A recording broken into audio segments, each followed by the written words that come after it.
వచనం చదువు. యేసు తన తల్లియు తాను ప్రేమించిన శిష్యుడును దగ్గర నిలిచిండుట చూచి, అమ్మా ఇదిగో నీ కుమారుడు అని తన తల్లితో చెప్పాను.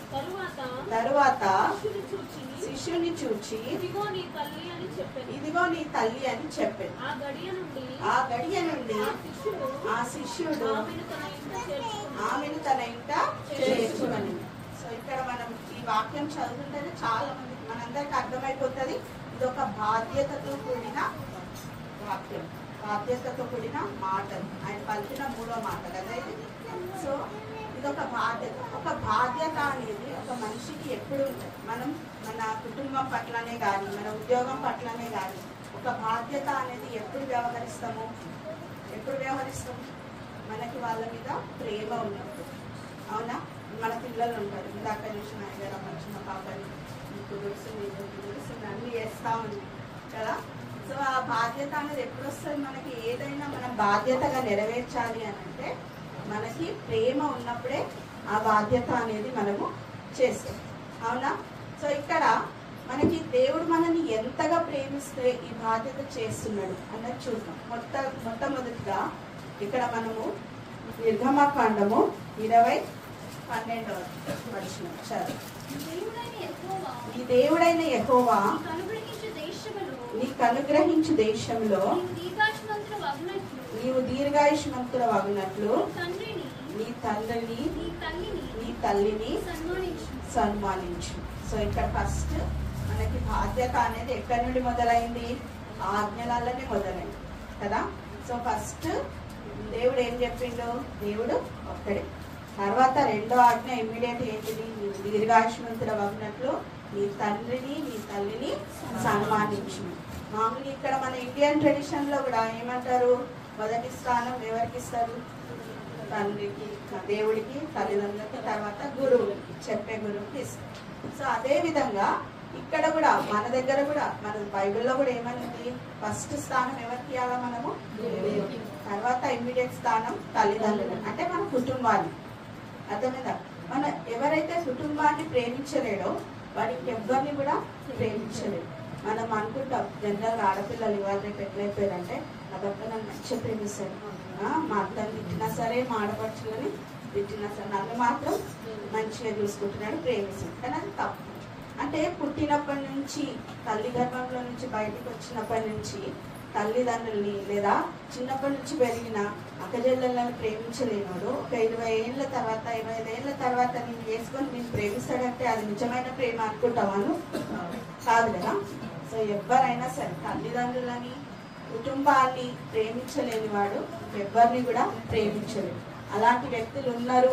తల్లిదండ్రులని వదిలేసినా కానీ కుటుంబాన్ని వదిలేసి కూడా ప్రేమగా ఉంటున్నాడు అందరితోని అంటే అది కేవలం నటన. ఏంటిది? అది నటన. దేవుడి ప్రేమ ఆ విధంగా ఉంటుంది. దేవుడి ప్రేమ ఏ విధంగా ఉంటుంది చూస్తాం. కీర్తనలో 36:7 ఇయాలి తొందరగా. దేవా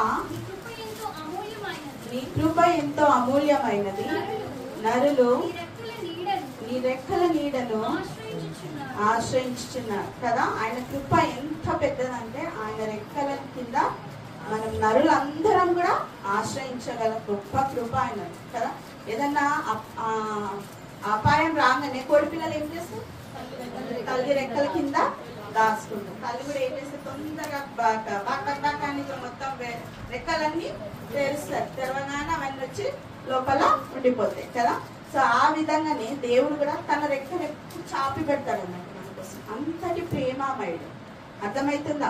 సో ఆయన రెక్కల కింద మనం దాచుకోవచ్చు, మన తలని దాచుకోవచ్చు. ఎటువంటి సమస్యలు వచ్చినను, ఏమొచ్చినను మనం ఆయన రెక్కల కింద, ఎటువంటి ఆపద వచ్చినను ఆయన తన రెక్కల కింద మనల్ని దాచుకుంటాడు అన్నమాట. నెక్స్ట్ తర్వాత 1 యోహాను 3వ అధ్యాయము 1వ వచనం. మనము దేవుని పిల్లలమని పిలువబడినట్లు తండ్రి మనకి ఎట్టి ప్రేమను అనుగ్రహించడం చూడండి ఎంత ప్రేమ ఇస్తున్నాడు కదా. ఇంతవరకు కూడా చెప్పిన వాటి వల్ల ఆయన రెక్కల చాటును కాపాడాడు. మనం చేసే ప్రతి పాపమును క్షమించాడు దేవుడు. అవునా? ఆయన పిల్లలమని చెప్పుకోవడానికి మనకి గొప్ప ఆధిక్యతనిచ్చాడు. మన పాపములన్నిటిని కూడా మాసిపోటకు తన కొడుకుకు అంటే జీసస్ క్రైస్ట్ ఏ విధమైన అవకాశం ఇచ్చాడు. తిరిగి 3వ దినం ఆయన లేపబడ్డాడు. అదే విధంగా తిరిగి మనం లేవబడటం కూడా దేవుడు మనకి గొప్ప అవకాశం. ఏ మాత్రం కూడా యేసుక్రీస్తు అంటే తక్కువగా మనల్ని చూడలేదు దేవుడు. అటువంటి గొప్ప దేవుడు. కానీ మనం ఎలా బతకాలా, మనం ఈ సొసైటీలో ఎలా జీవించాలి అనేది మనకు తెలియక మనం చేసే తప్పులని చూపించడానికి తన ఒక్కగానొక్క కుమారుని కూడా మన కొరకు పంపించి మన పాపములన్నిటి కొరకు పాప పరిహారార్థ బలిగా ఆయనను మనకి అనుగ్రహించింది. సో ఇక్కడ ఈ ప్రేమ ఉంటేనే మనం ఏదైనా బాధ్యత నెరవేరగలుగుతాం. ఇక్కడ క్రీస్తు కూడా ఏం చేసి తన తల్లి పట్ల బాధ్యత, తల్లిదండ్రుల పట్ల పేరెంట్స్, తండ్రి అనేసరికి ఇక్కడ ఏమైంది అంటే మరియమ్మకి అప్పటికి అంటే క్రీస్తు సిలువ వేసే టయానికి యోసేపు మరణించిందండి. యోసేపు లేడు. ఆయన తల్లి ఒక విధవరాలు. సో ఈ విధవరాల్ని అప్పుడే ఎక్కడైనా సరే ఎవరైనా తల్లిదండ్రులను చూసే బాధ్యత పెద్ద కొడుకుగా ఉంటారు కదా. సో అది ఇన్ని రోజులు యేసుక్రీస్తు పెద్ద కొడుకుగా ఆ బాధ్యతను నెరవేర్తిస్తూ వస్తారు. తర్వాత మరి ఆయనకు అన్నదమ్ముళ్ళు లేరా? ఉన్నారా? అన్నదమ్ముళ్ళు ఉన్నారు, అక్క చెల్లెళ్ళు ఉన్నారు. కానీ దేవుడు ఎందుకు ఇప్పుడు ఆయనకి ఎట్లయినా తెలుసు, క్రీస్తుకి ఎట్లయినా తెలుసు కదా, నన్ను సిలువ వేస్తారని తెలుసా? తెలుసు. ఆయన అందుకే ప్రార్థన చేసిండు ఒలివల కొండలలో చాలా సేపు చేసిన తండ్రి చిత్తమైతే ఈ గిన్నె నా నుండి తొలగించు అని కూడా ప్రార్థన. అంటే ఆయనకు ఆల్రెడీ తెలిసినప్పుడు ముందే ఆయన ఈ తల్లి బాధ్యత నెరవేర్చేయచ్చు కదా. వాళ్ళ తమ్ముళ్ళని పిలిచి చెప్పొచ్చు కదా, బాబు నేను ఉండను, నేను వెళ్ళిపోతాను, నా తర్వాత చూసుకోవాల్సింది మీరే అని చెప్పేయచ్చు కదా. కానీ ఎందుకు చేయలేడు? ఆయన ఒక ప్రణాళిక ప్రకారము మన దగ్గరికి వచ్చిండు కాబట్టి ఆయన ప్రణాళిక ఏంటి? ఆయన జీవితం అంతా ఒక మాదిరి జీవితమే, ఒక మోడల్. ఆయన గురించి ఆయన ఎక్కడ బతకలేడు. ఆయనని చూసి మనం బ్రతికే విధంగా ఉండాలి. మనము వేరే దగ్గరికి వెళ్ళి ఒక స్వార్థ చెప్పాలి, నేను దేవుని స్వార్థను ప్రకటించాలి, 2-3 ఆత్మలను రక్షించాలి. స్వార్థ ప్రకటించడం ద్వారానే ఆత్మలు అనేవి రక్షింపబడవు. మన యొక్క నడవడి చేత, మన యొక్క ప్రవర్తన చేత, మన యొక్క మాట తీరు ద్వారా ప్రతి విషయంతో కూడా ఏమైతుంది? మనం స్వార్థ ప్రకటిస్తూనే ఉంటాం. ఇందాక తేజేష్ చెప్పినట్టు ఏమన్నాడు? మీరు క్రిస్టియన్స్ కదా, కొంచెం ఓపిక ఉండాలి, మీరు ఇట్లా రఫ్ గా మాట్లాడొద్దు అని అంటారు కదా. ఎందుకు క్రిస్టియన్స్ ఎందుకు అంటారు అంటే మన దేవుడు ఆ మాదిరి అనేది ఈ ప్రపంచంలో చూపించింది, ఆ ప్రేమ అనేది ఈ ప్రపంచంలో చూపించింది. కాబట్టి మనం అదే మాదిరిగా మనం కొనసాగితే చాలు. ఏదో సువార్త ప్రకటించాలా, దేవుని గురించి చెప్పాలా, ఆత్మలను అట్లా చేయడం ద్వారా కూడా ఆత్మలు ఏమైతాయి? రక్షింపబడతాయి. అర్థమైందా? మొట్టమొదటిగా మన బాధ్యతగా మనం మన ప్రేమ చూపించాలి. బాధ్యతగా కుటుంబ బాధ్యతలు అన్ని కూడా నెరవేర్చాలి. ఇవాళ రేపు పిల్లలు కొంచెం పెద్దగా అంటే ఇంకా నాకు తెలిసి మన కంట్రీలోనే ఏం చేస్తారంటే, మన ఏషియన్ కంట్రీస్ లోనే పిల్లల పెళ్లిళ్ళు అయితే వాళ్ళ పిల్లలు పుడతారు, స్టిల్ తల్లిదండ్రులను వీళ్ళు చూస్తూనే ఉంటారు అన్నట్టు. అంటే వాడు సంపాదించాడు కానీ వాడికి పెళ్లి కావాలి. మీరు అట్లా చేయకండి బాబు. మీరు మీ కాళ్ళ మీద నిల్చొని మీ బాధ్యతగా మీరు ఒక కుటుంబాన్ని చూడగలుగుతాము అని అనుకున్నప్పుడే పెళ్లిళ్ళు చేసుకోండి. పెళ్లిళ్ళు చేసుకొని మీ బాధ్యతనే తల్లిదండ్రులకు ఎక్కువ అంటే ఇంకా మీ భార్యలు వాళ్ళ పిల్లలు అవునా ఎక్కువ అయిపోతుంది బాధ్యత. సో అలా కాకుండా ఒక బాధ్యత, మన భార్యని పెళ్లి చేసుకుంటున్నాము అని అంటే తన అర్థమైంది భర్త అంటే భరించేవాడు. ఆ బాధ్యత ఉండాలి. అట్లా నేను చేయగలుగుతా, నా భార్యను చూసుకోగలుగుతా, మేము బతకగలము, మా తల్లిదండ్రుల మీద డిపెండ్ కాకుండా మా తల్లిదండ్రులను కూడా మేము చూసుకోగలము అన్నప్పుడే మీరు ఫార్వర్డ్ స్టెప్ వేయాలి. ఆ విధంగా దేవుడు చేయడానికి కూడా మీరు ప్రార్థన చేయాలి. ప్రార్థన వల్ల అసాధ్యమైనది ఏది లేదు. మనం ఊహించని గొప్ప కార్యాలు చూస్తామంట. మనం ఊహించిన వాటికంటేనూ అధికంగా ఇచ్చే దేవుడు కదా. మనం ఒక చిన్న కారు కావాలని కోరుకుంటే దేవుడు పెద్ద మర్సిడీస్ కార్ ఇస్తుంటాడు. ఎవరికి తెలుసు కదా, ఆయన ప్రణాళికలు అది ఉన్నప్పుడు చిన్న కారు మనకు రాదు, అంతేనా? సో ఆ విధంగా మనం ప్రార్థన ద్వారా ముందుకు జరుగుతూ వెళ్దాం. సో ఈ బాధ్యత అనేది అప్పుడే చేయొచ్చు, కానీ దేవుడు ఎందుకు చేయలేడు అంటే అక్కడ శిల్వ మీద తను ఏ విధంగా ఆజ్ఞను, ఏ ఆజ్ఞను, నీవు దీర్ఘాయుష్మంతుల వాళ్ళకు నీ తల్లిని తండ్రిని సన్మానించి, మళ్ళీ ఆయన తల్లి తండ్రిని చూసినందుకే కదా ఆయన దీర్ఘాయుష్మంతుడే. దేవుడు దీర్ఘాయుష్మంతుడా కదా? జీసస్ క్రైస్ట్ దీర్ఘాయుష్మంతుడేనా? ఆజ్ఞ నెరవేరిందా ఆయన చెప్పిన దాంట్లో? సో మనం చేస్తే కూడా తల్లిదండ్రులను బాధ్యతగా చూసుకుంటే మనకు కూడా దేవుడు దీర్ఘాయుష్మంతుని చేస్తాడు. అర్థమైందా? సో ఆ మాదిరిని సిల్వలో చూపించడానికే ఆయన అది చేయలేడు అన్నట్టు, ముందుగానే ప్రీ ప్లాన్డ్ గా చేయలేడు. మనకు ఆ బాధ్యత అనేది చూపియాలి, ఏ విధంగా ఉండాలి అనేది. మరి అక్కడ చూసినట్టయితే యోహాను ఆయనకి సొంత తమ్ముడా? ఎవరు యోహాను?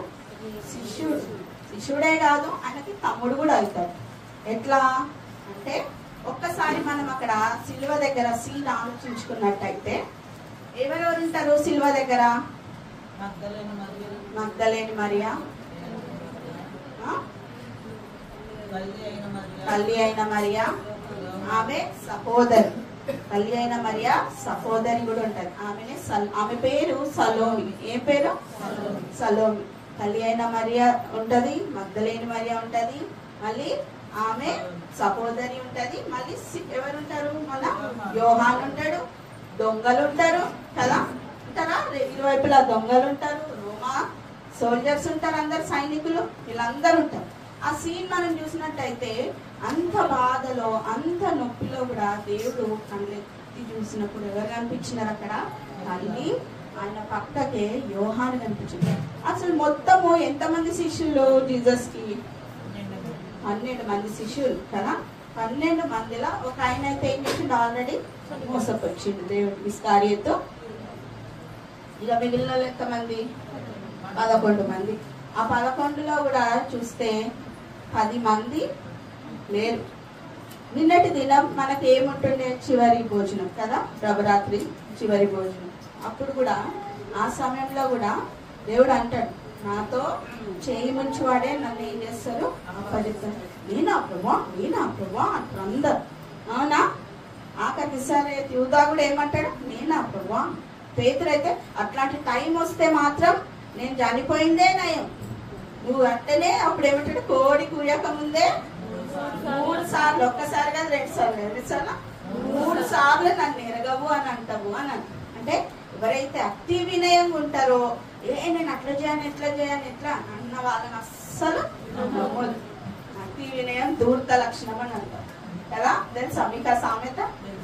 అతి వినయం ధూర్త లక్షణం. ఎవరైతే వినయంగా చేతులు కట్టుకొని ఉండి మొక్కం ఇట్లా అట్లనే సార్ పేతురు కూడా అట్లా. ఆఖరికి ఆయన అబ్బాయిపడానికి వచ్చినప్పుడు సైనికుడు చెవు కూడా నరికేస్తాడు కదా, ఆయన కత్తి దూసి ఏం చేస్తాడు? చెవు కూడా నరికేస్తాడు. అట్లాంటి సిచ్యువేషన్ లో అంత ధైర్యం ఉన్న పేతురు ఒక చిన్నది అంటది, అరే నిన్ను కూడా నేను జీసస్ తో చూసిన, అలాగే ఏం చేస్తాడు? అమ్మ నేను కాదు, అది నేను కాదని పారిపోతాడు కదా. ఒక చిన్న దానికి భయపడ్డాడు. సో అలాంటి అతి వినయం ప్రదర్శిస్తూ, అంటే నటన, అది నథింగ్ బట్ ఏంటిది? అది నటన. నటిస్తూ చేస్తూ మన దేవుని యొక్క ప్రేమను చూపించలేక మన బాధ్యతను సరిగా నెరవేర్చకుండా ఉండకూడదండి. సో ఇక్కడ మనం చూసినట్టయితే అప్పుడు ఏం చేశాడు? ఈ ఎవరైతే మరియా సహోదరి అని అన్నారో సలోమి కొడుకే ఈ జోసెఫ్ అన్నట్టు, జాన్ అన్నట్టు. ఎవరు? యోహాన్ ఎవరు? సలోమి కొడుకు వాళ్ళ, అంటే జీసస్ కి పిన్ని కొడుకు, అంటే తమ్ముడే అవుతాడు. ఈయన కూడా కజిన్. అర్థమైందా?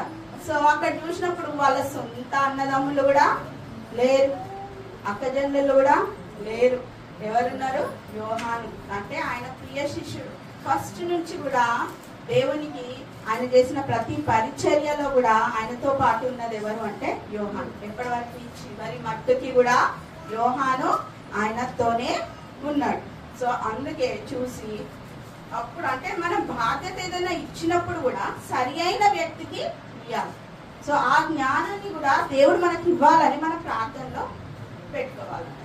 మనం ఏదైనా చేసేటప్పుడు మనకు జ్ఞానం నీయు ప్రభా అని అడగాలి. ఏదైనా బాధ్యత ఎవరికైనా ఇచ్చినప్పుడు కూడా ఏమనగాల, దేవా మరి ఈయన కరెక్ట్ వ్యక్తా కదా. అంటే జనరల్ గా బిజినెస్ హ్యాండ్ ఓవర్ చేసినప్పుడు కానీ, పెళ్లిళ్ళకి కానీ, అంటే మన ఆడపిల్లల్ని ఇచ్చినప్పుడు కానీ, లేదా అల్లుళ్ళని తెచ్చుకున్నప్పుడు కానీ, ఏదైనా ఏ విషయమైనా అంటే ఒక బాధ్యతను ఏం చేస్తున్నాం మనము వాళ్ళకి ఇస్తున్నప్పుడు సరి అయిన వ్యక్తికి ఇస్తున్నానా లేదా అని ప్రార్థనా పూర్వకంగానే మనం పనులన్నీ కూడా ఏం చేయాలి, స్టార్ట్ చేయాలన్నమాట. సో ఇక్కడ మన తల్లికి ఆయనకి ఉన్న సంబంధం ఎట్లాంటిది మామూలుగా మనం వాక్యాలలో వినుంటాం, చూస్తుంటాం. ఏమని, ఫస్ట్ ఆయన 12 సంవత్సరాలు ఉన్నప్పుడు పస్కా పండగకి యెరూషలేము ఆలయానికి వెళ్ళినప్పుడు ఏమవుతుంది, వీళ్ళు ఎవరితోనో వస్తున్నారులే చుట్టాలతోనే అని యోసేపు మరియమ్మ ముందుకు వెళ్ళిపోతానే ఉంటారు. కానీ జీసస్ వచ్చిండు ఆయన కాలం రాలేదు. మళ్ళీ వాళ్ళు చూసుకొని మళ్ళీ రిటర్న్ వెళ్ళి చూసినప్పుడు ఏం చేస్తున్నారు, అక్కడ జీసస్ ఏం చేస్తున్నాడు, పెద్ద పెద్ద యాజకులతోనే కూర్చొని దేవుని విషయాలు మాట్లాడుతున్నాడు. చూసి వీళ్ళే ఆశ్చర్యపోయిన. చూసి అప్పుడు అన్నారు, నాన్న నువ్వు ఇట్లా వెళ్ళిపోతే నాకు నాన్నకి ఎంత ఇబ్బంది అవుతుంది, మాతో లేకుండా ఉంటే ఎట్లా అని అంటే ఏమంటాడు, అప్పుడు అక్కడ ఏమంటాడు, నా తండ్రి పనిలో నేనున్నాను నీకు తెలియదా, నువ్వు ఎందుకు అంటే అదొక ఆరోగ్యంగా అనిపిస్తుంది అమ్మా. నేను నా దేవుడు నా తండ్రి పనులు ఉన్నా నేను నన్ను ఎట్లా ఎక్స్పెక్ట్ చేస్తావు, నీతో పాటే రావాలా చేయాలని, నా పని నేను చేద్దా అని అంటాను. అంటే అక్కడ కూడా ఇట్లా చిన్నపిల్లలు మన పిల్లలు కొందరు నోటికి జవాబిస్తారు చూడండి, అట్లనే అనిపిస్తుంది.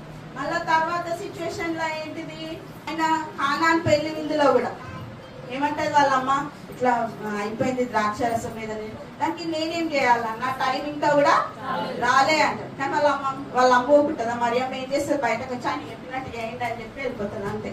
అంటే ఇక్కడ ఆయన ఆ తల్లికి విధేయుడయ్యే ఆయన మొదటి అద్భుత కార్యం చేసిందట. వాళ్ళ అమ్మ ఉన్నప్పుడే మొదటి మినిస్ట్రీ అంటే పరిచర్య, అంటే అందరి యాజకులు 12 ఏళ్ల వయసులో అందరి యాజకులతో మాట్లాడు. అప్పుడు వాళ్ళ అమ్మ ఉంది ఆయనతో. ఆయన చేసే మొదటి అద్భుత కార్యంలో కూడా వాళ్ళ అమ్మ ఉంది ఆయనతో. లాస్ట్ కి ఆయన చనిపోయే టయానికి కూడా ఎవరున్నారా, వాళ్ళ అమ్మ ఉంది.